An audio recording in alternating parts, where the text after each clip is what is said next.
What's up, guys? Welcome to another episode of the Built Different podcast with Tucker Speed. This episode, I was joined by a local bike builder, Shane Norris. He's just kind of an all-around badass dude. He's had a couple of bikes that have been featured in different magazines. He's worked in a local shop for a while. But mostly is like he says, he's just kind of a garage dude, works on his own stuff, but what he does is really cool stuff, and we had a really good conversation.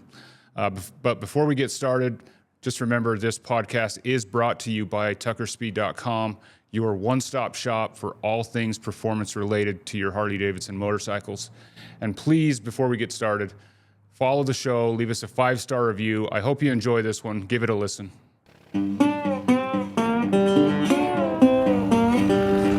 Making power by day, making friends at night. Built different, Tucker Speed. Hell yeah, brother. For just what I would consider a small shop in Ogden, Utah, of all places. Yeah. We're not this motorcycle mecca of the country, in Ogden. No, but I mean, where is to begin with, though, right? You know what I mean? I It's all mean, got to start somewhere. thanks, Jordan. We were roll. That's on camera, isn't it? You broke your own rule. No, I think it's cool. You say you don't like to, who are you to come on here? I mean, I like to tell the stories of some of the, of people from Ogden or the surrounding areas. Yeah. Kind of give guys in our area an opportunity to tell their story or put it, share the spotlight or whatever you want to call it, So I think that's been the coolest part is, someone might look at it like, well, this is just a podcast for a bunch of dudes from Ogden. Like, who gives a shit? But it's also, I think it resonates. You could be in New Mexico or Ohio or Kentucky or wherever, just a dude building bikes or working on bikes or doing whatever, and the story's the same. Yeah, yeah. So I think it resonates with people, and that's been cool. That's been probably the coolest thing is just hearing everybody's, how they got into riding, how they got into motorcycling, how they, what they think of the industry, all of it. Yeah. No, So, you say you're just a dude that worked on bikes to make a little extra cash or to work on your own shit because you couldn't afford to pay somebody.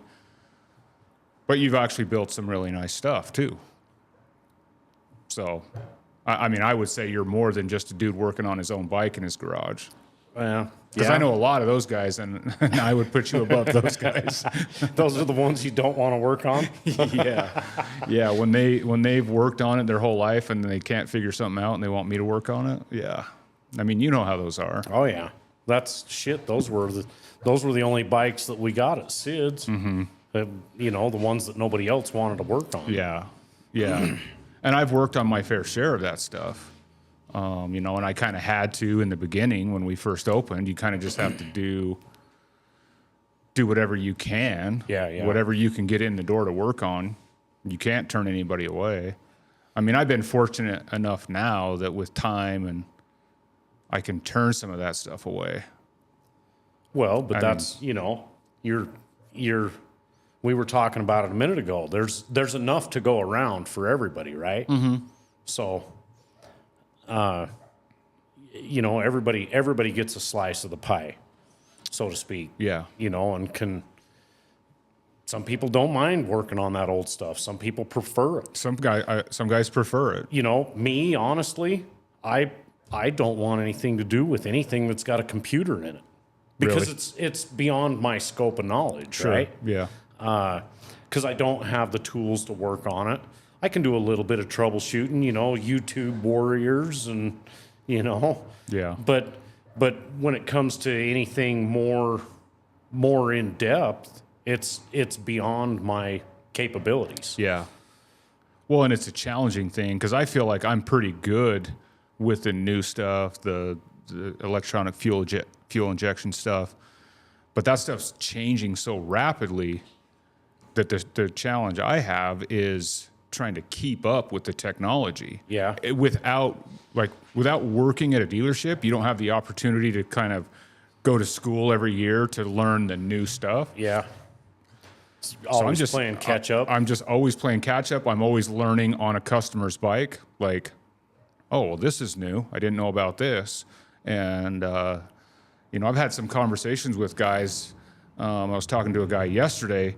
I think guys that work in the aftermarket world or independent shops, I think they're some of the better technicians out there because, corporate Harley's great, but they, because they have all these resources and they can funnel you all the information, teach you all this stuff, but it also makes you a little lazy. In the independent world, you just have to fucking figure it out. Well, I don't know. Correct me if I'm wrong, but this newer stuff, it's catching up to the automotive, right? Yeah. Where you plug a scanner into it and it gives you 6 options of what the problem is. Yeah, I think that's debatable on who you ask. That is out there, and that stuff's been out for a while. You could plug. Even as far back as the early 2000s, you could plug a bike in, get diagnostic trouble codes that point you in a certain direction. I think the misconception is you plug it in and the computer tells you what to do to fix it, and that's not true. No, and those are just clues. Yeah, gives you a direction. It gives you a direction, but at least it gives you a direction, right? At least that much, yeah. With the older stuff, if it's not running right, you start with the basics, right? Fuel, air, and spark. If it's got those 3, it should run. But pretty much. And you can test the whole electrical system with a test light. Yeah. You know what I mean? It's that basic. That nowadays, a test light is, if you're a technician unless you're testing the battery, it's pretty much useless, isn't it? Pretty much. And probably not even for that, really. Yeah. So it's like, if you were a kid coming out of, like MMI right now going into the dealership, I would almost guarantee a test light is not one of the first tools you should buy, which is, or a timing light. Those kids are going to be like, what the hell's a timing light? Yeah. Well, because the computer takes care of it's all electronically controlled and you don't have to set it. You don't have to, and I find myself kind of in the middle. I've worked on a lot of old shit and I know how to work on it. I don't love it. I shouldn't say that. I don't mind it. It just doesn't, it's just not as profitable. Yeah. To work on it. Well, you get the guys with these older bikes and there's some that is their, that's their baby, right? Mm-hmm. And they're willing to spend whatever money they can or have or, to keep it nice and to keep it running and fix whatever needs to be fixed, mm-hmm. right? But then you get the ones that they've got the older bikes because that was the cheaper bike, and I'm not faulting anybody for, the budget that they have. It is what it is. Yeah, but they're, they come in and they're like, well, I need to get this fixed, but I can't afford to fix it. But I can't fix it myself. Yeah. But in my experience, for the most part, generally, it's like, a guy is riding, say a mid-'80s Evo or maybe a late Shovelhead or something. Maybe he bought it for $2,500 or something and brings it in here. And he's like, okay, well, it needs, the base gaskets are leaking and some of the electrical's not working. It's like, okay, well, you're going to be $2,500 to repair all that. It's like, well, that's what I paid for the bike. And they kind of think that because the bike is worth less, that getting work done to it is going to be less. Well, and a lot of people look at that kind of stuff and they go, well, the base gaskets they're only $20. Do we need to pause? It's kind of loud. Sorry. But right? Well, the base gaskets are only $20. What do you mean it's going to be $2,500? Yeah, right.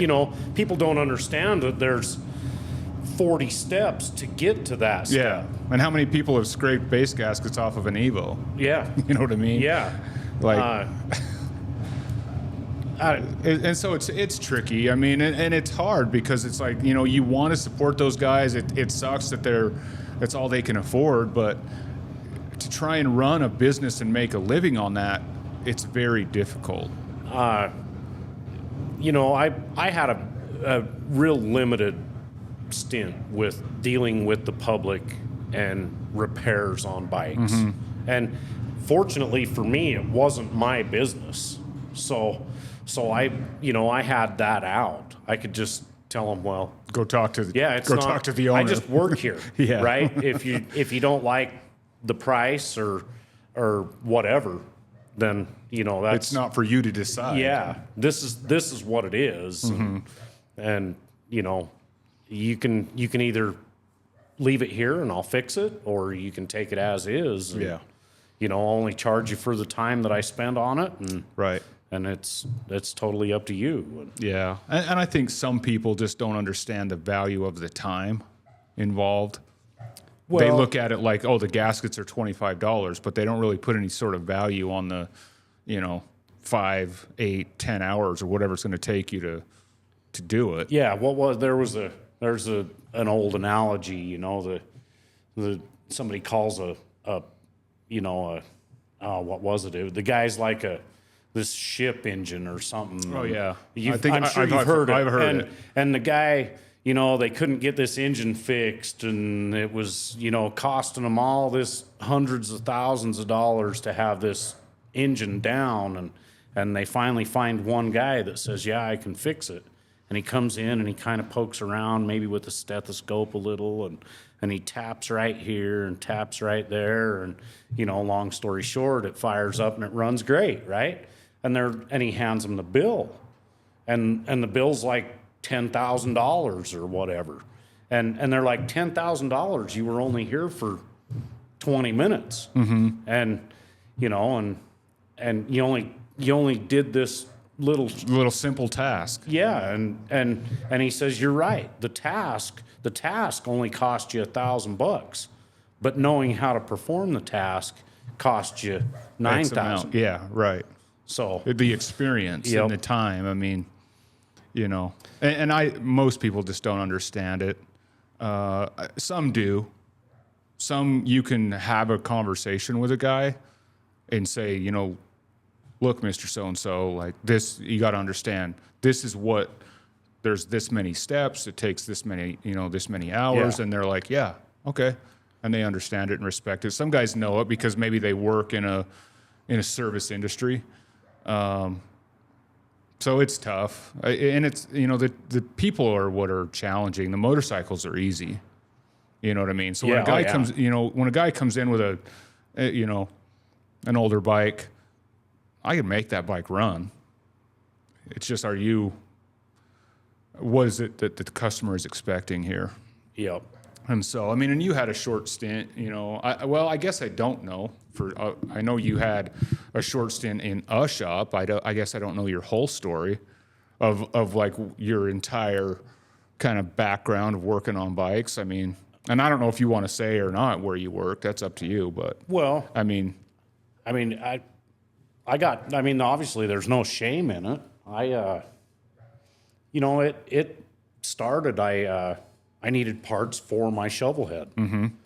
And at that time, there was, at least the shops that I knew of in Ogden, there was Lucky's Cycle out on Midland Drive, and there was the Harley shop, and I didn't even know about Sid's. I needed some spacers for the comp sprocket for a belt drive. I had to line the belt drive up, and I went out to Jim, and Jim said he didn't have anything, and I went to the Harley shop, and of course Shelley, they didn't have anything. well, yeah, she said, no, we can order you a kit that's Sure. got 20 different shims in it for $100 or whatever, Yeah. you know, and I said, well, shit, man, I only need the one that's gonna space it out right, and she said, well, have you been up to Sid's? And And I said, no, where's Sid's? And she said, oh, it's just right up Riverdale Road. So I went up there. It was like a Friday or something. Was this in his last shop then on Riverdale? Yes, on Riverdale Road.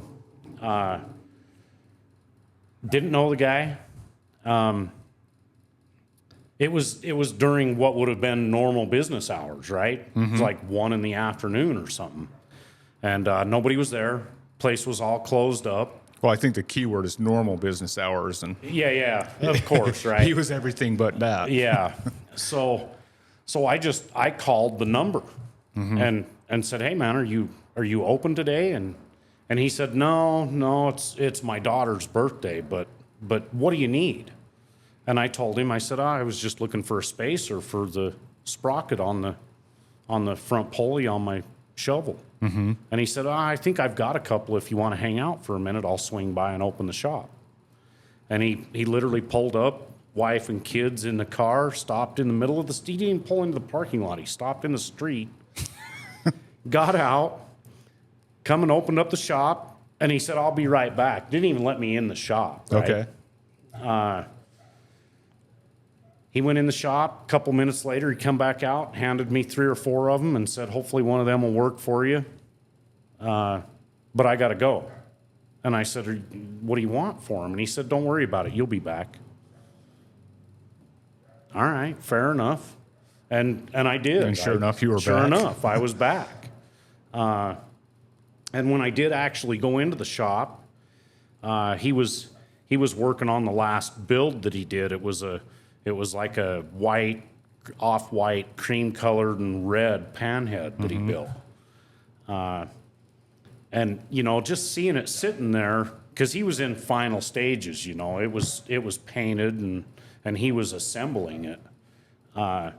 It's like, man, it's kind of funny. I walked in and said, I'm looking for Sid. And he said, that's me. And I was like, kind of, I don't. No, really. Where's Mr. Sid at? Yeah, the old man in me came out, right? It's like, all right, well, shit, man, how old are you? And he was like, oh, I'm 23. And I was like, dude, you're like 3 years younger than my kid. Yeah. And I went in and bought a few parts and just the whole atmosphere of the shop and he had cool stuff going on in there. And I told him, I said, man, if you want somebody to come change a tire or change some oil or whatever, I'm interested. If you need a little extra help, I'd like to just learn enough that I can work on my own stuff and kind of get a little more involved. And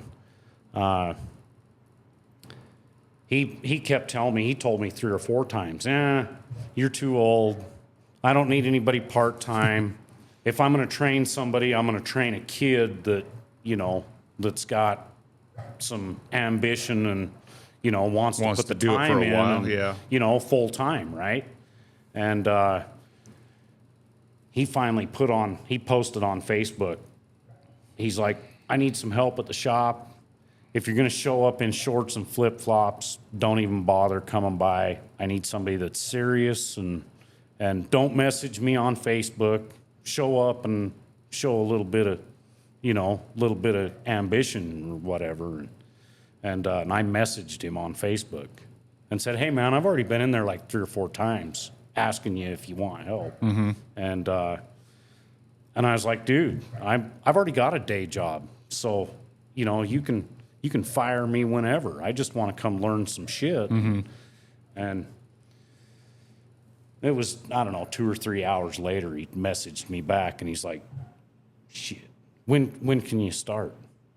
And I told him, I start whenever, it's kind of a after hours, I'll come down whenever you need me, help out, learn some shit and go home. And so I went down and talked to him about it and I'd go in for an hour or 2 every night after work and few hours on Friday and Saturday when I was off my day job, right? And and then that's how it went. but then when he passed away, it turned into another full-time job pretty much. I was because you were the only guy there turning wrenches. Yeah. At that, for a period 'cause of time. the doors would have closed, right? Right. And I didn't want to, at first it was like there was a dozen bikes in there that the customers either needed to come pick them up Yeah. or Be finished. they working. needed to be finished or whatever. Yeah. And everything was kind of, in limbo, I guess, as far as what was going to happen with the shop, and nobody really knew. And Well, yeah, I mean, that's kind of an unexpected, Yeah. and nobody knows, how, there's not somebody there to just swoop in and yeah, keep the machine running, right? And so, I offered I'll stay and finish whatever, and it just it kept going. So, and I enjoyed it. I like turning a wrench for whatever reason. I don't maybe I got to screw loose myself, right? I think we all do if we like turning wrenches. Well, so there's a point there too. You enjoy doing it, but when it turns from I want to do this to I have to do this, kind of takes the fun out of it, right? Yeah. It started getting that way, and because there was stuff there that I had to do, and I wasn't going and doing the things on the weekends that I wanted to do. I was going down there and doing the stuff that I had to do. And it wasn't a bad thing still, but it was nice when other people came in and it kind of took some of the pressure off of me, and I was able to make a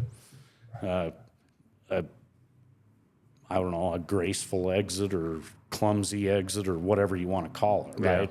Because I wasn't necessarily needed so much anymore. But it did give me a lot of experience working on some of the older stuff and some of the newer stuff. So by no means do I know it all, but I gotta there's no better way to learn it. Yeah, right. It was definitely feet in the frying pan, and I think it's benefited me being able to, if nothing else, just being able to work on my own stuff. Yeah, for sure. just giving you a general knowledge of a wider base. Because some of the guys that work on their own stuff, they get really good at working on their bike. Doesn't necessarily mean they can fix their buddy's bike that might be 20 years newer. Yeah. Because that's a totally different animal. Yep. So by doing that, you kind of expand your knowledge base from like whatever it is you're writing to and a lot more stuff. Luckily, there wasn't a lot of newer stuff that you need the A computer or scan tool or all the specialty stuff that comes along with the new bikes. Well, the stuff that we were getting then, the newer stuff, they were coming in for bars or exhaust or some basic tires stuff, or whatever basic stuff that there isn't any troubleshooting, right?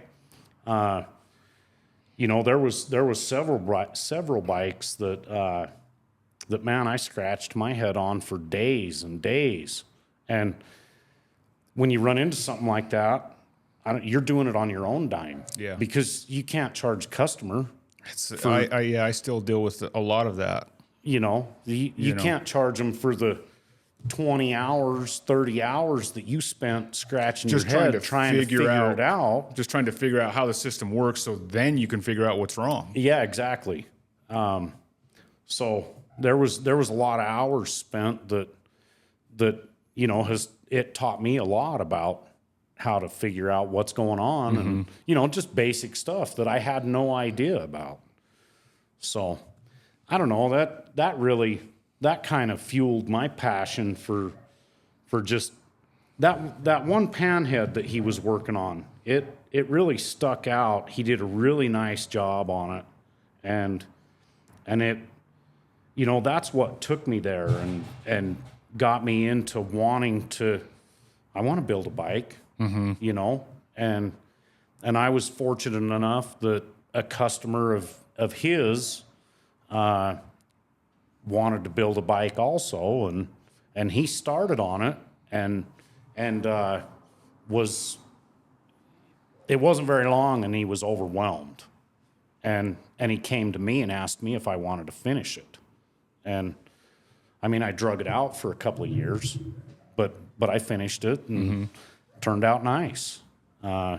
Took first place at the Autorama, and it got put in a magazine too. But it wasn't mine, right? At the end of the day, I had to watch him take that one away. Right off on it. Yeah, and it's like shit, man. So then I started on mine. Mine started with. I stripped it all down first, and I was riding it around with a little peanut tank and no fenders, and I could only go. What is it again? Just it's a 79 FX. okay. FXS lowrider. Okay. It's the first year of the lowrider. Sorry, no, I don't think it's the first year of the lowrider. I think it's the first year of the 80-inch in the FX In the frame. FX chassis, okay, Yep. or setup. Yep. I think they actually did like a half a year, 78 and a half, but 79 was the first full Okay. year. So it's an 80-inch shovel. Yep.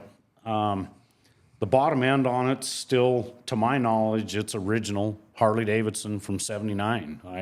I've never split the cases on it. I don't know how to split the cases, to be honest. I've never dove that deep into one. Okay.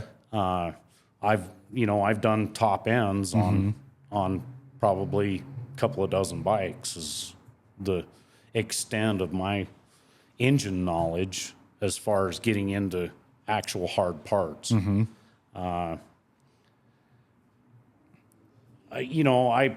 I stripped it down. I was running around with no fenders, little peanut tank. I ended up jockey shifting it because the bike that I built for the guy previously, he wanted a jockey shift on it, but I had never ridden one. And all the time and money and the money that he put into it, I wasn't going to try and learn how to ride it on that, and I wasn't going to let somebody else ride it. So I jockey shifted my shovel and learned how to ride my own bike, right? Yeah. But did you ever ride his bike? Yeah. Oh, yeah. Okay, so Yep. you kind of learned on yours. Oh, yeah. I rode mine that way for a year or better. Okay. Before I ever. But you got a chance to ride that bike you built. Yeah, then. yeah. I Okay. put, I don't know, I put 200 or 300 miles on it. Okay. It was hard to give it back to him. Yeah. So I drug it to a couple of shows and took it for a couple of rides, and he was totally cool with it. And but at the end of the day, it wasn't mine. Yeah. So, but mine. That's sometimes hard because you kind of put your kind of your heart and soul and sweat into it, and then you see someone ride off on it. Yeah. Well, I mean, it's cool in a sense, but sometimes it's hard. the saddest part about it was he hit me up a couple of years after that, and he wanted me to convert it back to a hand clutch. He just said that he never was comfortable with the jockey shift. And I told him I would. He brought it over to my house at that time because I was no longer at the Over shop. there, yeah. So, and I put it back to a hand clutch for him. And he told me that he'd only ridden it like twice. Really? And this had been, I don't know, probably 3 or 4 years that he had it. And in fact, I put it back to a hand clutch. He took it home, and I don't even know if he rode it much after that, because it was a year or two after that he actually hit me up again and asked me if I wanted to buy it. And hell, I couldn't afford it. Yeah. I knew what he had into it. Yeah, right. And he offered it to me for half of what he put into it. But still, it was Still a lot of money. half that I couldn't afford, Yeah. right? So Is the bike out there anywhere? Do you know where I it's don't at? know if he's still got it or not. I would assume he's still got it. I haven't seen it anywhere else, or haven't heard any stories of it out and about. So Yeah, I think it's funny. We talked a little bit about, I've talked to a lot of Ogden locals, you know what I mean? And Sid's or Dane has become kind of a common topic here on this podcast, Yeah. which was never, I never intended it. Well, But it's like if you talk to guys who are in the motorcycling industry in Ogden, almost all of them have some sort of story or relationship with him, and the topic always comes up. I mean, and you had a pretty close relationship with him because you ended up working there with him for a period. How long were you there? About a year? well, I was there. I hung around for about 3 years, and I was slowly fading into the background, right, for the last probably year and a half. Well, you were there 3 years. How long were you there with him? I was only there with him for 3 months. Oh, it was that short? It was that short. Okay. But he had, I don't know. I mean, you knew him. Mm-hmm. There was something about him. Oh, yeah. There was something about him, some, I don't know, weird gravitational pull that, I mean, But not very. I'll say I still have never met someone that has that. Whatever it is. Yeah. I don't know that I've met Well, anybody he that could- has it. it was, I seen it a few times in the shop. Like people would come in and they would say, oh, I want to do this and this and this to my bike. And he would tell them, you're a fucking idiot. Yeah. You don't want to do that. That's going to look like shit. This is what you want to do. You want to buy these bars and this and this and this, and you want to do it this way. And he would build the bike that he would want to build. Well, yeah, Not but, that- but he basically told him, your idea is stupid. You're going to do it this way. And they would shake his hand and thank him. Yeah. And buy all the stuff that he told them to buy. And they'd walk out happy with a smile on their face. And Yeah. and I don't know. I've never met anybody like that. Yeah. That could, And I still don't think, here at my shop, I could have that kind of, I don't think I could have the balls to look a customer in the face and be like that. And I've heard so many stories like that. And I knew that's how he was. I Yeah. knew him. I mean, and at 23, 21, 23, Yeah. kind of when he was doing it. well, he definitely did it his way, and he didn't care what anybody thought about it. No. And so it's kind of interesting. But I've had lots of conversations about him because, a lot of people that, a lot of the locals that we've had on here have had stories about him. And I guess if nothing else, we're just kind of keeping it alive a little bit. Yeah. If nothing else, I'll call it that. Well, I don't think his name's ever going to fade away. Well, Or at least, you know what I mean? you knew Jim at Lucky's. Yeah.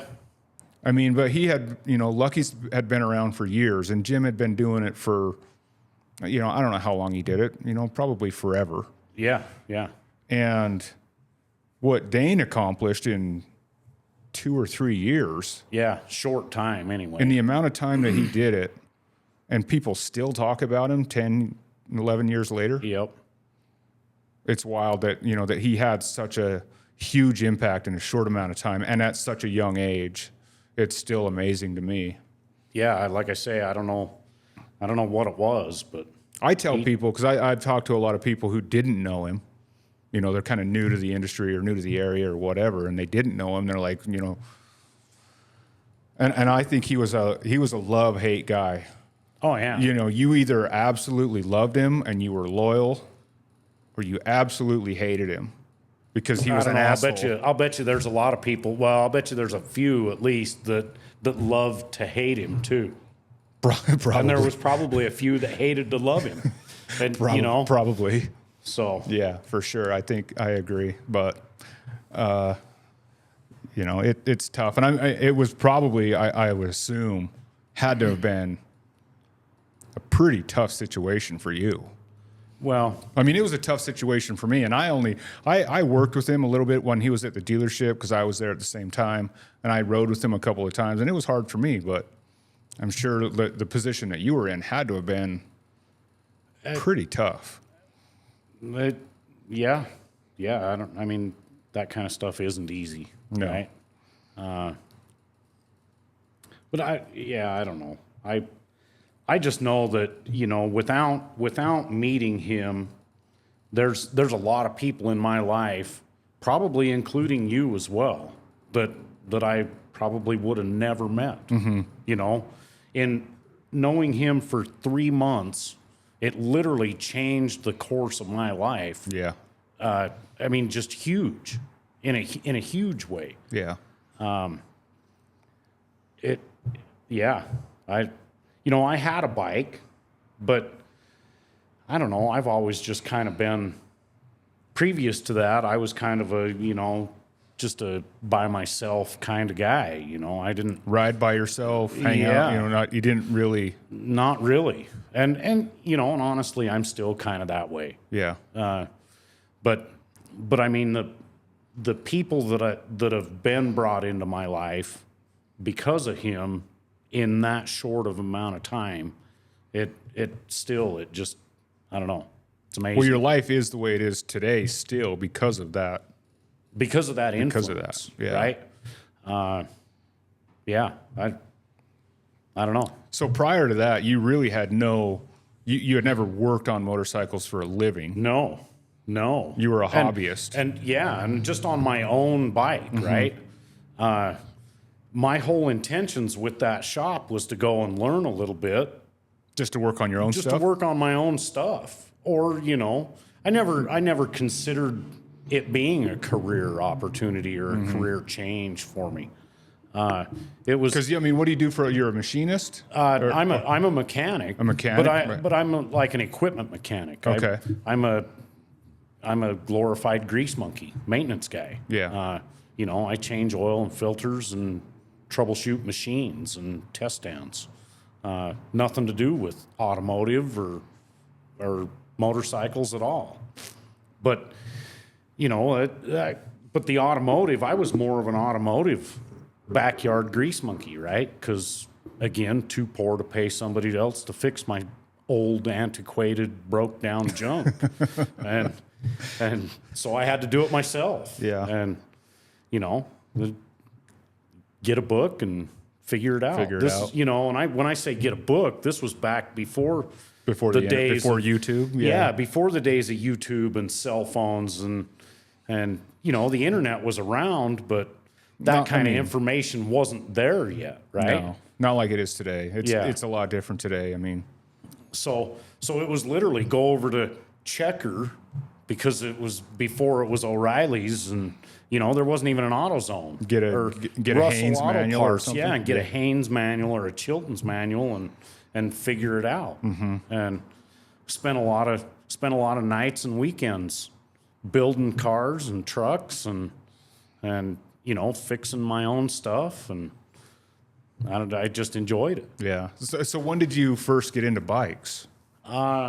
So I got the shovel head in 2000. That same one, your 79? Yep. That was my first bike. Okay. I actually traded a truck for it, a 79 F-150 that I built, frame up. I built it in a single car garage that the garage, it barely fit in it. I had room, I could work down one side of it, and then I'd have to literally push it out of the garage and turn it around by hand, wheeling it by the tires and back it back in so I could work on the other side. And I spent, 3 or 4 years building that truck. I did all the body work, I did all the paint, I did all the mechanicing myself. And I shouldn't say totally, but I brought in people to help me when I needed it. Sure. And a good buddy of mine helped me wire the whole thing because I put a whole new wiring harness in it. It was, it was an old truck. It had been hacked apart, and the wiring harness was garbage. It had butt connectors every 6 inches everywhere. Yeah. Right. I drove that truck for a few years. Kind of moved on to other stuff, and the truck was sitting. So I put it on KSL, put it up for sale, and put in the ad that I'd be willing to trade it for a Harley. Really? And some guy out of Tooele hit me up and said, "Hey, I got this shovel head. Are you interested?" And I had absolutely no idea about what you were getting? No, or what I was getting myself into either. And that was what you said around 2000? I think it was 07. I think it was 07. Oh, okay. And this guy showed up with this shovel head, and I don't know. It fired right up. It ran good. I took it for a ride. He took my truck for a drive. We came back, shook hands, swapped titles, and that was it. He drove my truck off, and I had a shovel head. Straight across trade. Had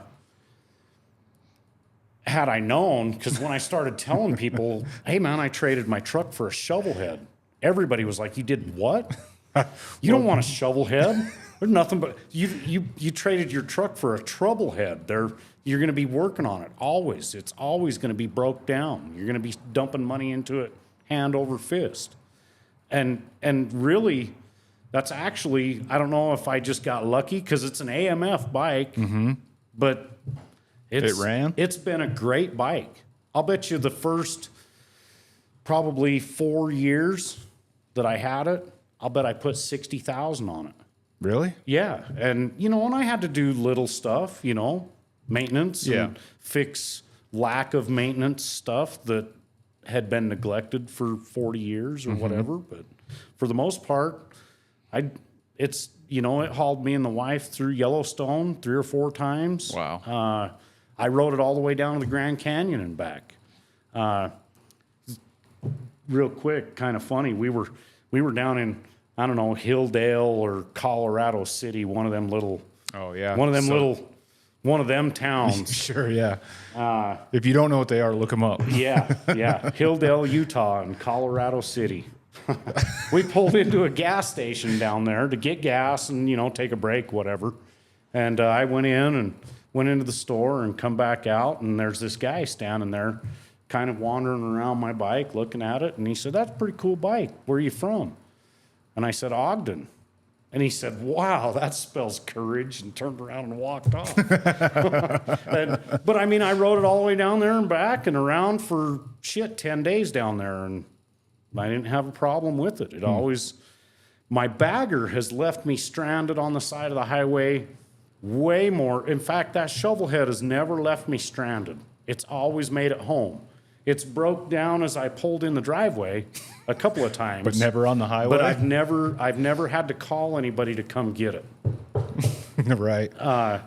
The bagger, my twin cam, I've had to trailer it home half a dozen times. Sensors and electronics, electronics that I'm still running Magneti Morelli on that thing. It's a 2000, but it runs good.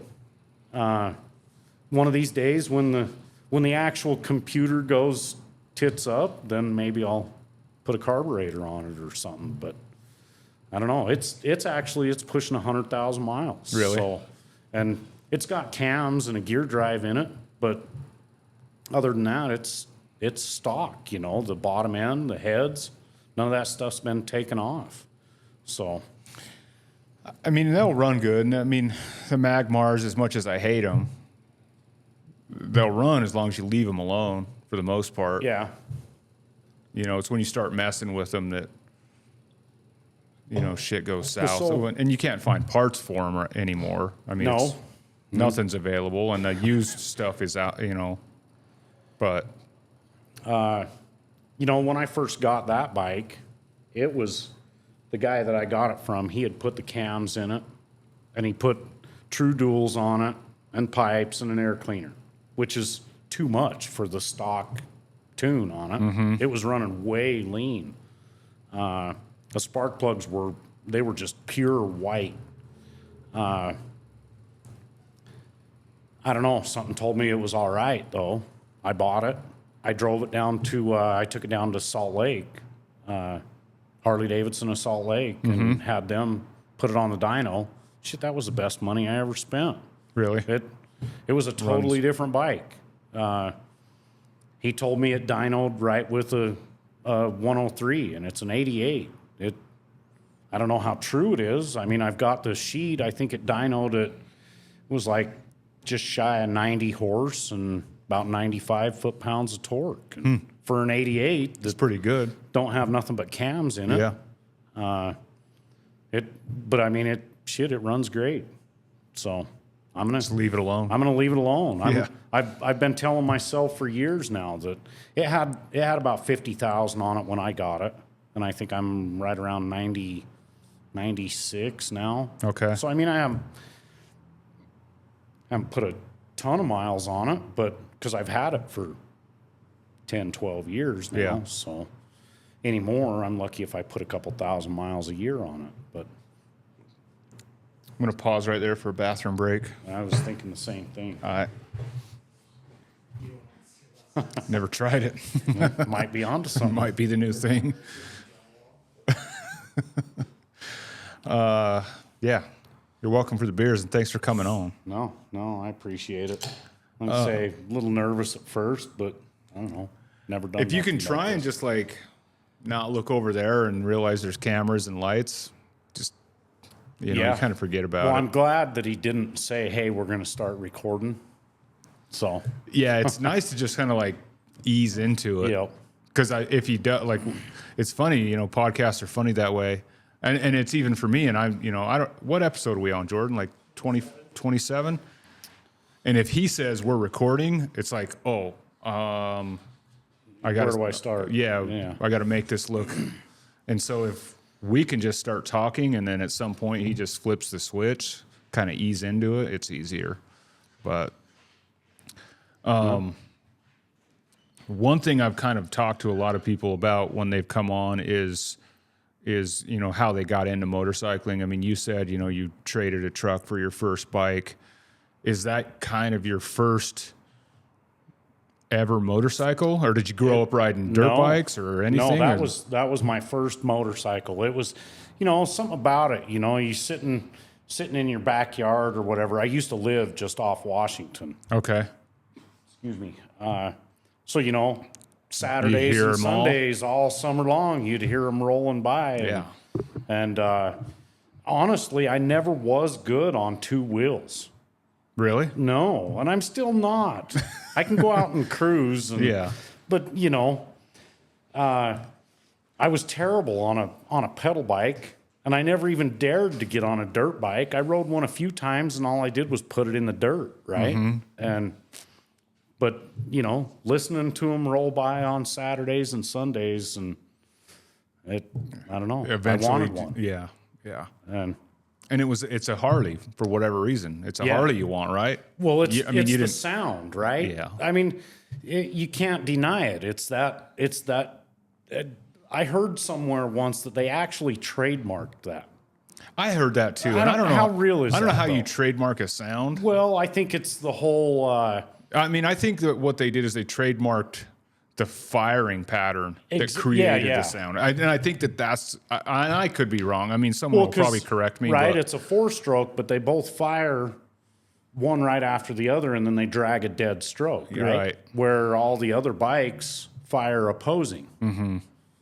You don't get the same sound out of it. yeah. It's just something about it, man. I mean, Yeah, you get that ba-bump, Yep. ba-bump, in that long stroke, there's such a pause between the fires that, nothing else sounds like it. I mean, do you think the new bikes sound that way? No, not as much anymore. Yeah. I mean, right? There's, you can hear an Evo or a shovel or a pan or a knuckle or any of those older engines. It's like you're wondering if it's still running. Yeah, right? It pauses so long in Yeah. between. Yeah.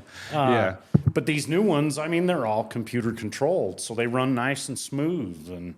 And Well, and I mean, back at Evos maybe or shovel heads. I mean, everybody turns the idles down so low yeah, that the damn things are damn near stopping at the bottom, and then they keep going. It's starves like- them for oil, and then Yeah. wonders why they got to rebuild the top end in Right. 10,000 miles. But it right? sounds cool, right? Yeah. Oh, I mean, yeah. but all the new stuff that's computer, controlled, you can't really turn the idles down. The computer says it needs to run at this idle speed, Yep. and so you don't get it to slow down like that. And, It'd probably sound the same if you it could. might, it'd be I don't curious. know. It'd be interesting. Because I think I hear them and I can hear the difference between a carbureted and a fuel injected twin cam, because that's really, you could say the Evos with the early Magmar, but twin cams is really when you had carbureted twin cams and you had fuel injected twin cams. That's when the transition really happened, is during twin cams. What I think, what was it? It was like 06 or something, 06 or 07 was the last year that you could special order a you could get a carburetor. I think. Yeah, in 06 was the last year. Yeah. In that early 2000s, you could get it either way. Yeah. So that you could easily see a carbureted twin cam or a fuel injected twin cam. And I think even they sound different. You know, they run different ignition systems. You can you can mess with them more like an Evo or a shovel when they're carbureted. When they became injected with the modern Delphi fuel injection, everything changed. Everything changed. You could say for the better or worse, depends on how you want to look at it. Yeah, I talked to a guy the other day that he said he had 180,000 on his twin cam. 180,000. Like, I think I'm cool because in my own mind, because I'm pushing 100,000 on a bike that I bought with 50 on it to begin with. Right. And also, that's probably the highest mileage Magmar I've ever heard. But to hear this guy, this old timer, he said he was 71 years old and he's put 180,000 on his twin cam that he bought it new. Those are all his miles. All his miles, yeah. And I know a few guys. I probably know that same guy if he's from around here. But yeah, they're out there. To me, that's crazy. You're riding every day. Yeah, it's a lot of miles. To throw down that many miles on a bike that's, well, they're 20 years old now, but. Which is still kind of a trip for me. Yeah, me too. But, I think of a 20-year-old car or 20-year-old truck. I think of a 70s or 80s. You're right. Right? Yeah, 20 years ago.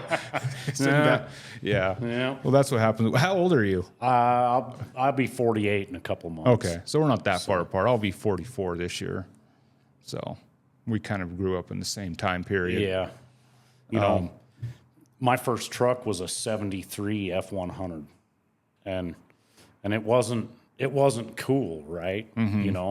But with some help from friends and, that's what got me into turning a wrench it was an old beater truck, right? I couldn't afford to pay somebody to fix that thing. Yeah. So through some friends, I fixed it myself. Shit, I dumped a big block in it and fixed up beefed up the tranny and put some fat tires. It was 2-wheel drive, so I put fat tires on the rear, set it up like a hot rod, right? And a buddy of mine had a early Fox body Mustang, and I'd smoke him by 2 car lengths, light to light on the boulevard in an old rusty truck. But it was fun, right? I don't know. Some people like turning a wrench on old greasy stuff, and some people don't. Yeah. And I just have never got the bug to work on. I mean, I wouldn't have any clue where to start on working on an old truck. I just have never done it.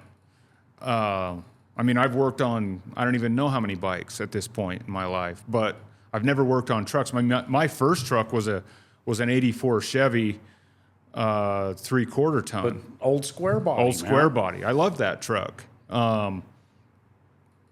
Luckily, it ran great when I got it, and I didn't have to work on it. But then you took it out and beat the shit out of it, and it didn't run so good no more? Pretty much, yeah. But that's what happens, But I just right? I never really learned. I mean, and if you asked me to swap a motor in a truck right now, I wouldn't even know where to start. You want me to do a bottom end in any Harley? I could do it tonight. It's just, I just haven't done it. I don't know. That's one of my faults, I guess. I can't leave anything alone. Yeah. Every car, every truck that I've had, I'm swapping parts from different vehicles because, I don't like I've got a 97 F250 that they came with that stupid independent front end that wears tires and ball joints, and they're garbage. But I've owned 2 of them. My boy owns one. First thing you do is jerk the front end out and swap a solid axle. Straight axle, yeah. I've done it 4 times now. And, engines too. That truck, when I got it, the oil pan gasket was leaking. But it's easier to pull the motor than it is to try to do it in the frame. Really? Yeah, oh yeah, there's no room. So pull the motor. Well, while it's out, let's regasket the whole thing. And I've always been that way. I've got a couple old Broncos that one of them, my father-in-law bought it. It's a 67. He bought it off of an ex-brother-in-law or somebody.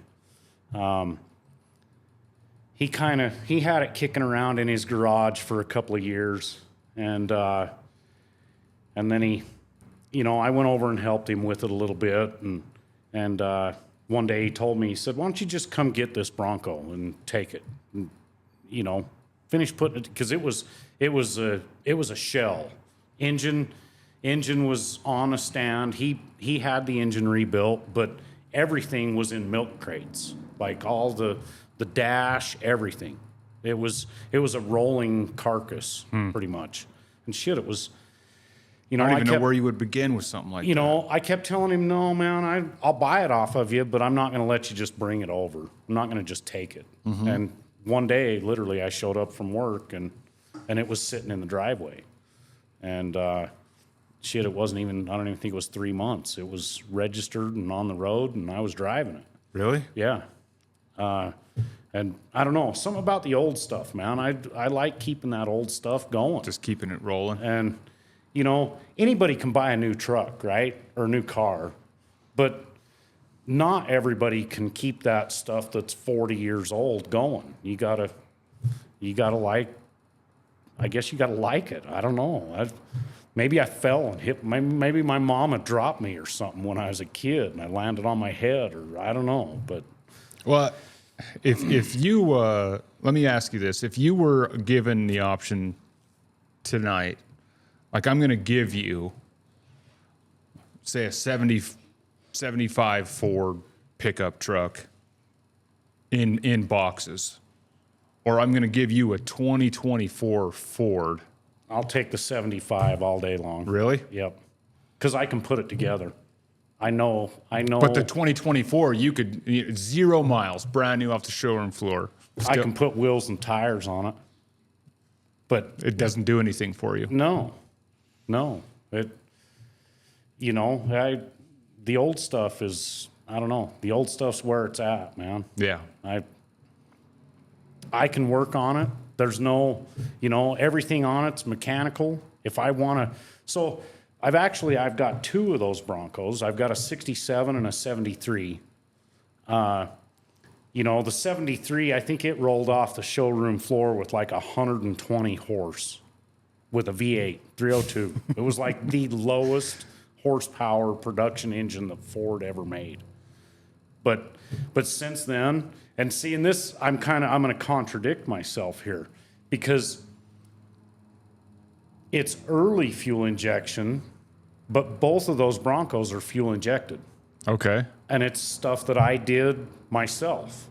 The first one, the 67, I went to the junkyard and pulled parts, and eBay back in the day when eBay was like first getting going, and it was mostly just dudes selling stuff. Selling parts and stuff, right? I pieced it all together. It took me 6 months to figure out how to wire it. But when I finally thought that I had it to where it was going to go, I got in it and turned the key, and it fired right up. And it, battery's dead. It's been sitting in the garage for a few years now, but I know that I could go throw a battery in it. It'll fire right up. Drive it down the road. Yep. So, I mean, there's I like some of the computer stuff, but again, it's the early stuff, right? There's not a lot to it. It's not real complicated. How much of it is really like a computer versus just electronics? Like basic electronics? Because that's how I kind of view like the Magneti Morellis, is that, yeah, it has a computer, if you will, but it's very simple. And like that fuel injection system is like half electronic and half mechanical. Yeah, I mean the early OBD1 stuff, like Ford put out they did a throttle body injection for a year or two is all, like 85, 86, and they said this isn't working, and they went straight into multi-port. Okay. 87, they started doing an injector for every cylinder. The early ones were bank fire, so they'd fire 4 cylinders at the same time with their injectors instead of firing each one individual like the spark plugs do, right? But you know, and then the Mustangs, some of their more performance stuff, they actually went into the sequential, where it was firing an injector per cylinder, right? Yeah. Instead of firing 4 of them at the same time. The trucks, they actually kept bank fire. I mean, I think all the new stuff, when I say new, that's like 2000. Okay. Right? They kept the trucks bank fire till 97, 98, when they went to the newer body styles. But because it doesn't really matter where the piston's at in the stroke, because they can still shoot the shot of gas, and as soon as the valve opens, it's going to suck it in. It draws it, yeah. And it worked for him. It worked good. But these Broncos, the 67, it's still bank fire. The other one, I actually, you know, I searched and kind of found specific parts, and I put a 351 in it to replace the 302. And so these Broncos have like 80s era injection systems in them? so the 67 is late 80s. The 73, it's more early 90s. Okay. It's still OBD1. They didn't go to OBD2 until 96, I think. 96, the EPA mandated everything needed to be OBD2, and, you know, more controls, you know, for the emissions and better diagnostics. So it's mid 90s, but I took it a couple steps farther. It's basically it's the engine that what would have been in the early 90s Lightning pickups, the two-wheel drive Lightnings. Yeah. But I took it a step farther because even those were still bank fire. This one's actually multi-port and sequential, so you're a computer guy. a little bit. But those computers don't do anything. Yeah. Right? They just run a basic program. It's open and closed loop, and there's not a lot to them. Yeah. When it actually came to tuning it, no, I'm not a computer guy. I had a guy in Denver remote linked to my laptop and got it started for me, and then he actually custom made me about a dozen different maps. Like, I'd plug my laptop into it and go drive it and record a data log for him. And then send it back, And I he would make email changes. him the data log, and he would email me back another map, and I'd upload it to the tuner, and then I'd go drive it again and do the same thing about 10 or 12 times, and it was, see, that stuff, it blew my mind because every time he sent me a different map, It got better? it got better and better, and it just ran, it was more crisp, and you know, something that you can never achieve with a carburetor, right? Right. So I like it a little bit, but I don't know how to play with it. Yeah. So I'll just swim in my own lane, and I can change jets in a carburetor. And I bet, because, I mean, it's the same thing. Like, when I'm tuning Harleys, it's the same thing. Essentially, that's all, you know, when I'm dyno tuning a Harley, I'm essentially just doing the same thing. When, you know, the data logging kind of setup, like, that's what I do. I gather information, I make edits, make changes, run it again, gather information again, make changes until it's where I feel like it's good. It's essentially the same thing. And I would almost guarantee if I sat down and showed you with kind of your mechanical knowledge and especially understanding fuel and air, And you would get it. Yeah, and I'll say that, I don't know the newer stuff, as far as like the software and how to run the computer system to do it, just because I've never done it before. And you've never done it, but you, like I said, if there's a little bit of like this black magic that people think go into it, and it's at the end of the day, Ones and zeros, right? we're controlling, it's not even that, man. It's not even like coding. It's just we're doing the same thing. We're controlling fuel and spark. That's it. That's, with everything I do in the dyno room, it really just boils down to just that. I can control fuel and I can control spark, and that's it.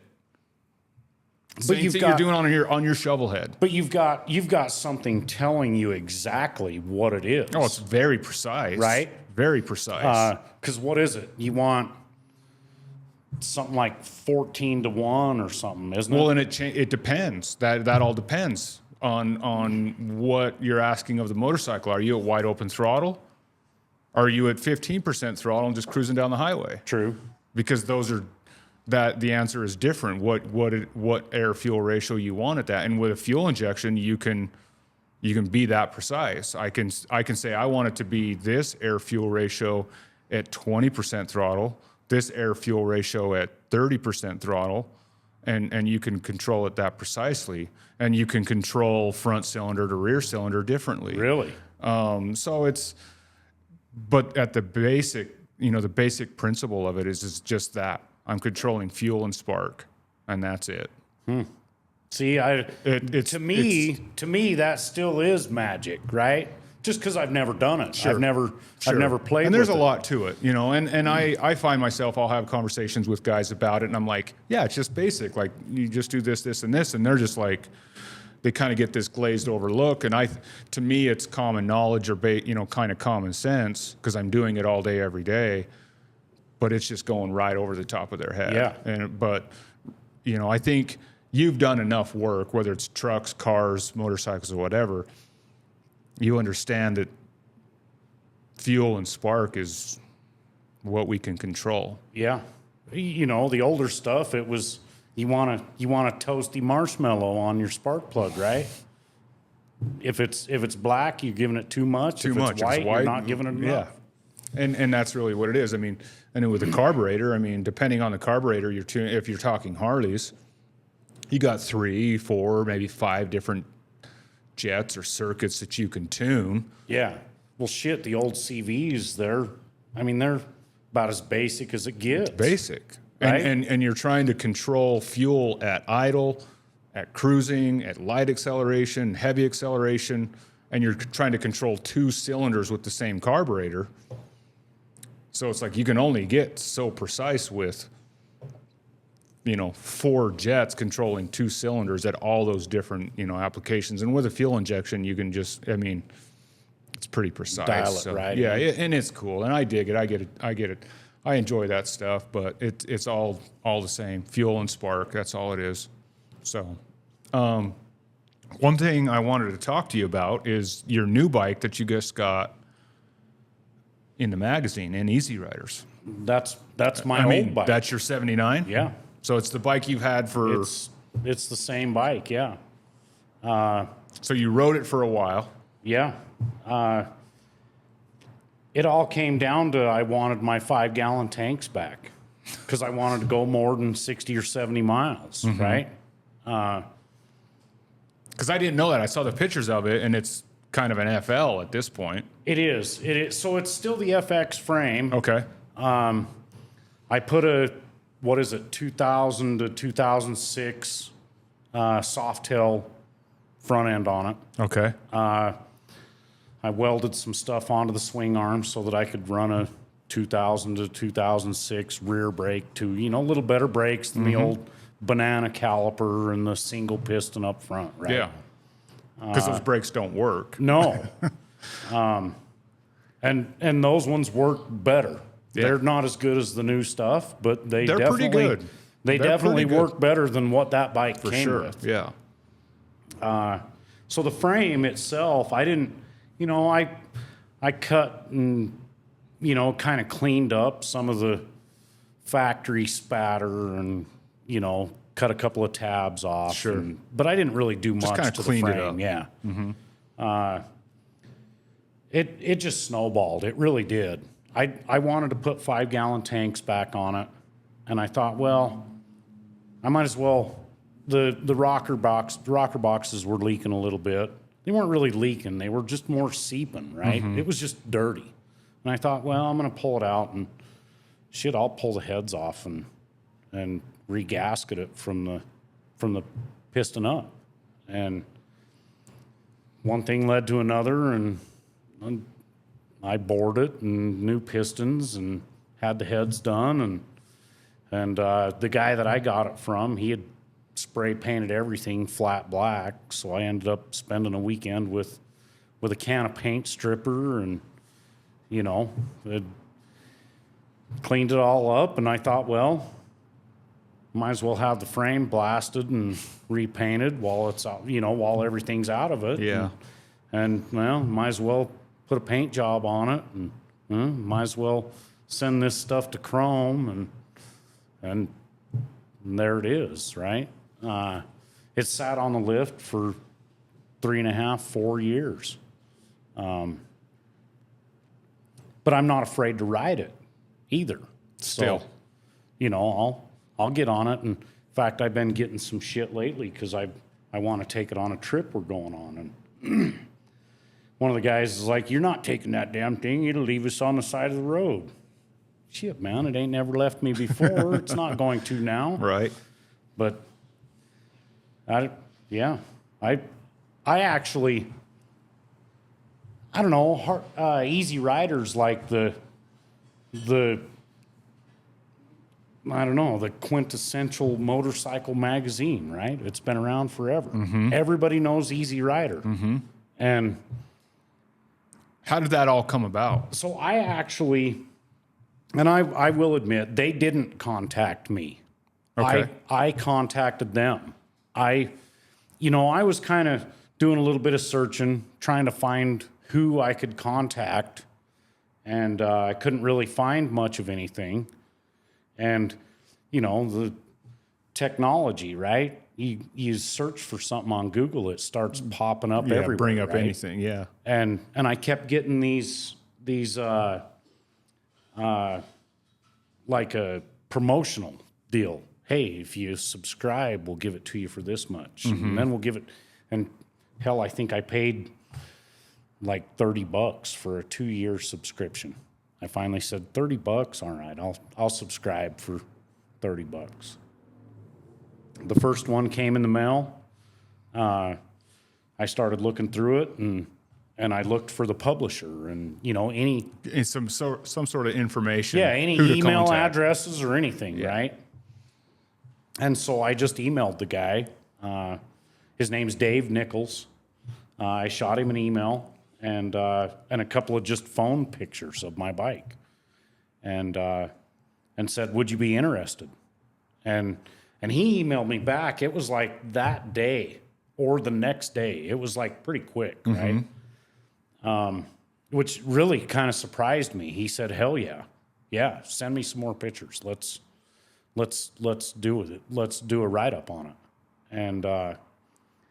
And I said, you know, I replied, and hey, how does it work? And he said, well, how far are you willing to travel? And He asked you that? yeah. Okay. Yeah. And I said, well, I don't know. I'm in northern Utah. Where are you talking? And he said, the closest photographer that I have is in Phoenix. And I thought, man, I mean, that's cool, but I don't want to drive to Phoenix to just get pictures, you know? Yeah. And so I asked him if I could use my own photographer. And he said, yeah, go for it, man. And send me some pictures. And, you know, if it's, we'll work with it. And so I hit up Jared, because Jared had already taken pictures of my bike for his own magazine that they're doing. And so I hit him up and said, hey, man, you want to take some more pictures, or can we use what you've already taken? Or, you know, this is kind of the deal. And he said, no, let's just take some more, and it'll just be that many more pictures that I've got too. And so we met up on a Saturday, and he took a bunch of pictures, and we sent them off to him, and I guess the rest is history, right? And So let me ask you this, like what drove you to kind of want to put the bike in a magazine? Like what made you want to reach out to them? Was it? It was the other bike that I built. So the one that I built for the guy at Sid's,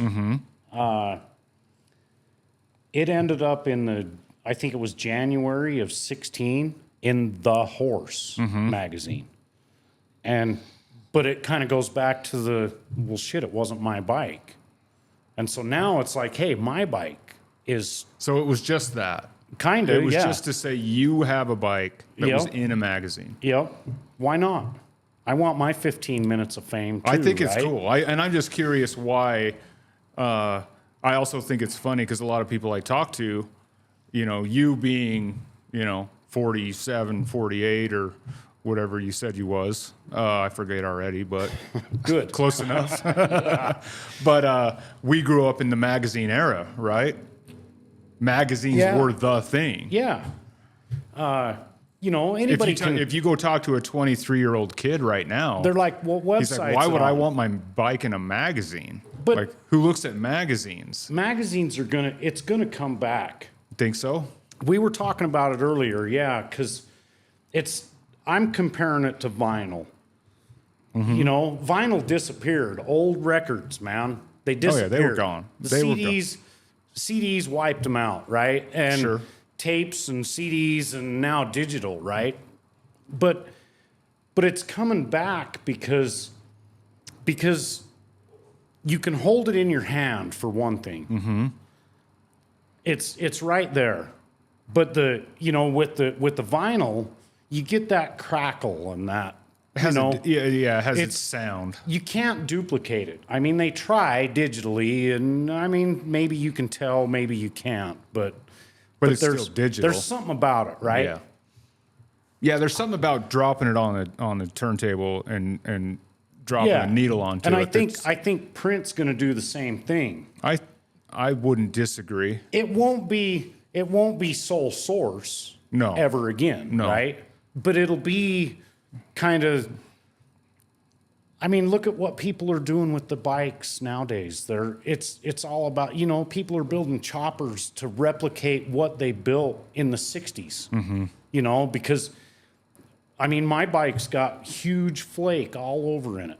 Those guys in the 60s and 70s were doing that in their garages, man. Right. Not even their garage. They were painting it out under a tree in their backyard. Yeah. But now everybody's trying to replicate that. I wouldn't say everybody. Well, there's Like you said, definitely, it's not going to be the sole source. Yeah. But No, I think you're there's right. a place in the world. But I think that's the challenge for the magazines or say the vinyl market, or industry. Is there enough to sustain it? You might not be able to get a magazine for $3 or $4, but the people that want the magazine are going to be willing to pay a little bit more. Pay $15 or $20 for a magazine? Why not? I mean, shit, what can you get for $15 or $20 anymore nowadays, right? Happy Meal? Yeah. Right? I mean, I So- agree. And I think I'm on the very tailing edge of that era. I was born in 80, and I feel like I'm on the edge, on the tail edge of that generation that appreciates holding a magazine, flipping the pages. I mean, sitting on the toilet and reading a magazine. Yeah. I mean, 20-year-old kids don't know what that's like. No, they sit all on about the their toilet phone. and scroll on their phone And watch for an TikTok, hour, right? yeah. But there's something about a magazine that takes you back in time But see, that reminds you of a time that what we think of is it was a simpler or better time, and you could argue that, but there's a certain nostalgia about it. when these 20-year-old kids now, in 20 years from now, they're gonna find a box of those magazines from their childhood. Somebody somewhere, you know what I mean? And it's going to spark that, and they're going to look at it and say, "Hey, I remember this stuff." And they're going to open it up and be like, "Wow, this is cool. I Yeah. remember this part of my life." And I really do. I think it'll. I think so too. I mean, I talked to the guy who's running Hot Bike now, and he's kind of bringing Hot Bike back to life. And it's the same thing. It's, that it's not going to be the sole source. And I think for Hot Bike, they're making a print magazine, but they're also creating a digital magazine at the same time. And I think that's going to be the key for them to survive. I don't think they could survive on a print magazine. No, alone. probably not. Well, Easy Rider went out of business, 5, 6 years, 7 years ago? And who's running it now? I don't even know. I think it's Paisano Publications or something like that. But whatever it is, they bought the name and bought the rights. And, well, in fact, I think the old ones, they're Easy Rider. The new ones are Easy Riders. Oh, okay. So, and they're all G-rated now. So, Which is a bummer. well, I mean, that was kind of my thought. That was part of it. That was the thing with the Easy Rider, right? Yeah. Now it's not like that. In fact, I've got an issue from, 6 or 7 months ago that, to each their own, right? But this guy's got his whole family on his bike in the spread.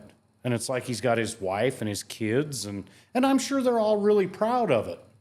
But when I opened it up, it was like, this is Not an Easy Easy Rider. Rider magazine, right? This Yeah. shouldn't. Maybe it should. Maybe it shouldn't be there. I know, but we live in different times. We do for sure. And maybe that's what they had to do to make it work. And I don't know. It's working. It's working. I mean, if they're print magazines and they're still around, then something's working, at least for the time being. Yeah. And I think it's cool. I think it's awesome that you reached out and they responded and respected your bike and your build and what you put into it, and it got the spotlight that it deserves. I think it's badass. It's not a chopper. Mostly, Easy Riders, they mostly choppers. Mostly yeah. choppers, right? It's not a chopper, but I don't know. I think it's a cool bike. Somebody else does too. What is right? a chopper anymore? Yeah. In today's age, what's Well, what is the definition of a chopper in any age? It's something that you took that was once factory and you modified it. parts on it. You modified it and made it your own, right? So choppers looked one way in the 60s, and they look different today. I mean, Yeah. is say a big dog chopper, is that a chopper? Well, it was in the late 90s, right? You know what I mean? Would you have called that a chopper in 1970? Probably not. I mean, it's, so what is a chopper today? And I would say that bike is, I don't know. I guess maybe I wouldn't call it a chopper, but It's got too many parts on it, or too many. it's not a 79 FX anymore. No, it's not. But So what is it? parts of it are. Yeah, right. It's a custom bike. I don't. Yeah. And essentially that's, the term chopper is that you chopped it up and you put different parts on it. Yeah. That's basically what you did. Yeah, I don't know, man. It's whatever gets you up in the morning, right? Well, I mean, I always say, if we all liked the same motorcycle, it'd be pretty damn boring because Yeah. we'd all be riding the same, black road glider. I was going to say it's the like, same black street glide. It's I'm the I'm road guilty. glides. The road Yeah, glides. the road glide's road the glide new is the thing new now. street glide. Yeah. Everybody, Yep. 10, 15 years ago, it was a black street glide. Today, it's a black road glide. I'll keep my black electric glide. Yeah, it looks like a street glide. It don't got Close It enough. don't got a tour pack on it. The same thing then, right? Yeah. Yep. Well, shit, man. I appreciate you coming out and just kind of shooting the shit with me. I mean, I've always had a lot of respect for you for what you do. I mean, you're a solid dude. You're your time at Sid's and the stuff that, I've helped you kind of selling you parts on. I've had a lot of respect for you. You might not remember, but I remember even before Sid's. I remember coming into Golden Spike and buying parts from you at the parts counter. Maybe I'm dating myself there, but It's been a few years ago been now. a few years ago. Yeah. But I remember that. Yeah. And, you and Sean, both back there at the parts counter selling me parts for that same bike. And here we are, 15 years later or Yep. whatever, Yep. talking about it after it's in a magazine. Who would have thought back then? But it's still going, man. Again, it goes back to that, I like to keep that old stuff going. And that's cool. I mean, and the world needs a little bit more of that too. You know what I mean? I think. I do too. There's too much of that old stuff that's going by the wayside. Nobody wants anything to do with it anymore. And I say that as a person who has a shop and doesn't work on old stuff. The thing is I have an appreciation. I love the old stuff. I love it. Well, everybody loves it when it starts the first or second kick. Sure, right? But I think, trying to operate a business, it's very difficult to do that on that old stuff. And there are guys around the country that do it, and they do it very well, and they make decent money at it. And kudos to those guys. I haven't figured that part out yet. But my forte, what I'm best at, is working on new bikes. And that's just what I do for a living. And that's what we do here. Doesn't mean that I don't appreciate.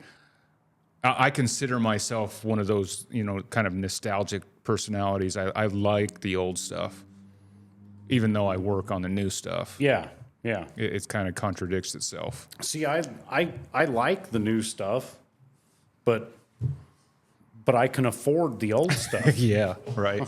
Well, I guess there's a window in there, because once you get a few years older than my shovel, then you can't afford them You start either. going back up again. Yeah, the price goes back up. So well, and I would dare to say that like your shovel, in its condition as of right now, is probably worth a decent amount of money. yeah. You know what I mean? I mean, to the owner, it's priceless, right? Sure. Even it doesn't matter. Somebody's, who knows? Somebody's 96 Sportster that, Oh, yeah, that's it's their whole priceless to world, them. right? Yeah. It's priceless. The miles they put on it, right? Yeah, the Those miles, memories, the memories, the times they spent in the garage working on it, all Yep. that stuff. You can't replace that stuff. But And that's where it starts, man.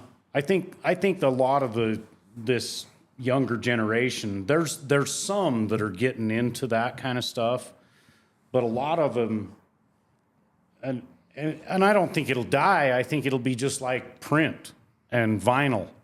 There will be some that get into keeping the old stuff running, but I think there's a lot that really they don't want to. They don't have a desire to. They don't. there will always be people who like kind of look to the past and want to live like that, or kind of, I don't know, they're just drawn to old stuff. Yeah. Whether it's old bikes, old cars, Old old music, people even, old people, too, yeah, right? whatever. You know what I mean? There will always be those people, and so there's always going to be a market. Whether we're talking old, vinyl, old music, old bikes, old cars, and that's why you see that stuff like cars and bikes. The older it gets, the more expensive it gets, because the cooler it is. The older it is, the cooler it is, right? Most of them are, they got squished and turned into rebar, right? Right.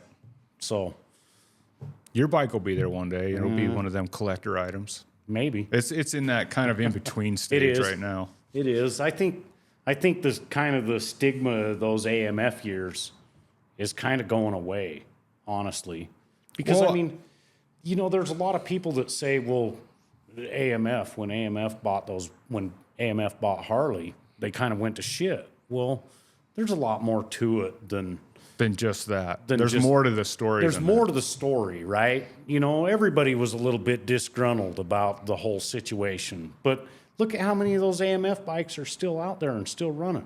Yeah. That says something about it, right? Well, and I think it's funny because a lot of, I think it's more relevant today because everybody is comparing Harley to the new Indians, right? And one of the big differences between the current Indians and Harley is that Harley's been in business for 120 years now. Indian hasn't. Indian went out of business. They've come back. They've been the name has been bought and they've been reproduced as different versions over the years. Multiple times, right? Multiple times. And so that what Harley has is that they've been in business continually for 120 years. Well, that story's not true without AMF. Yeah. If AMF didn't buy Harley, Harley's folding up and closing the doors. Well, yeah, because the story I kind of heard on that was, when AMF came in and bought them, they were still using all their old machine tools and everything. They were in trouble. From when they were building the knuckles and Right. stuff. Like all their tooling, all their machines. Harley wouldn't have been for sale to AMF if they were succeeding at that time period. They were in trouble. Yeah. They were looking. But realistically, it was probably one of the smartest things they ever did. Well, it saved the company in a sense. AMF came in and retooled the whole operation. And they streamlined. They did cut. The thing is that AMF, what a lot of people don't know, is AMF was a company who would come in, they would buy companies, streamline, they would cut a lot of the bullshit, make the company profitable for a few they years. wanted numbers, and right? then they would sell the business later because it's showing profits. That was what they did. Yeah, some of that created some quality control issues or issues of dealing with new tooling or a new product or whatever it is they did to kind of turn the thing around. But they also turned the company around. That's the part that people leave out. Yeah, they might have had some quality control issues in some areas, but they also saved the company. I think a lot of that, was it really quality control or was it disgruntled employees? It could have been both, man. You know what I mean? Yeah. Or I'm sure it was both. Could have been both. There's stories, second, third, fourth, fifth hand stories. But I've heard stories of those years of bikes showing up to dealerships with a note taped on the bike that says, guess which part we left out this time.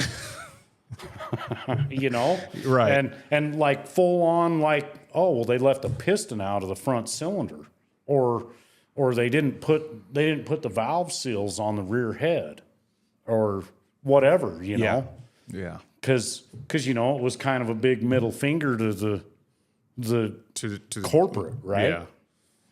So Well, there's two sides corporate to that story. AMF, right? Sure. Yeah. Because the Harley Davidson employees were disgruntled that AMF bought them out. Sure. Whatever it was, Right. Right. Who knows the whole story anymore, right? No, but at the end of the day, I believe, they, good or bad, they kept the company alive. Yeah. They got it through a tough patch. I don't know. We'll see. We'll see what the future brings for them. It seems like I was reading something not too long ago that they were starting to struggle again because, they're having a hard time selling gasoline motorcycles to the next generation, right? Well, there's definitely a shortage of riders. So, And I think that the whole, electric vehicle thing is going to change the scope of the industry. well, what happened with their electric bike? They still have it. It's kind of an offshoot. It's called the Live Wire, and it's still happening. But I don't think the person that's going to ride that they're not going to replace the number of motorcycle sales with an electric motorcycle that they currently have in people buying combustion engines. Yeah. You know what I mean? You're not buying a brand new Harley today because you want to commute on it and it's cheap on gas. That's not why a person is buying a Harley today. they're buying it for an emotional experience. Yep. The person that's going to buy an electric motorcycle is buying it because it's economical and it's saving the planet and they can commute on it or whatever. And there's just not that much. It's hard to sell that. You know, The reason you bought a Harley is because there was an emotional connection to it. true. And that, you know, old Jim out there at Lucky Cycle, he told me, how did he put it? He said that, you know, as far as like having his own business, doing what he did, he said, you got to find something that people want, but he said that people will spend their last $100 to get their bike ready to go for a ride that weekend. Not because they have to, but because they want to. Yeah. And he, you know, it doesn't matter. There's those people that it doesn't matter. If that's the last money that they have, they'll fill the tank and then they'll get their bike going but Because that's what makes them feel good. yeah, that is, you know, it supersedes everything else in their life. It's their escape, but they will spend their last dollar on it. And probably, you know, you could argue, but it's justifiably so, because for a lot of people, without that escape, they go insane. Well, yeah, without some kind of an escape, everybody has their vices or their hobbies or whatever, Yeah. right? If you don't have that stuff, what are you? You're a worker bee, Right. you know? Right. For what? Yeah. And so a lot of people have to, and I think have to is the correct term. They need that escape. They need to get out. If what they need is to get on that bike and go for a ride, and they got to spend $100 on it to get a back tire on it or whatever it is they need, they're making it happen. Yep. Because they got to go, and they need to escape reality. Yeah, So for sure. It's interesting, man. Interesting times. Crazy world we live in, but hopefully motorcycles make it a little bit of a better place. I think it does. I think they do for a lot of people too. You know, that's the one thing that keeps me going. I mean, because every day I have to come in here and I have to work on motorcycles. I don't want to work on motorcycles, but at the end of the day, I can remind myself, like, this is still pretty cool. Yeah. You know, what I do is, it at the end of the day, it's still pretty cool, still pretty fun. I enjoy it for the most part, and I enjoy helping people kind of enjoy their hobbies, their escape, what makes them feel good, and it's pretty cool to do. Yep. But, well, cool, man. I appreciate you coming on and talking and spending an hour and 40, man. Went by quick, huh? No, I appreciate it, man. And maybe we'll have you jump on again later on and keep doing what you're doing, building cool stuff, cars, trucks, or whatever it is. But appreciate you. No, I appreciate the opportunity. Right on, man. Thank you. Awesome. Thanks. Yep.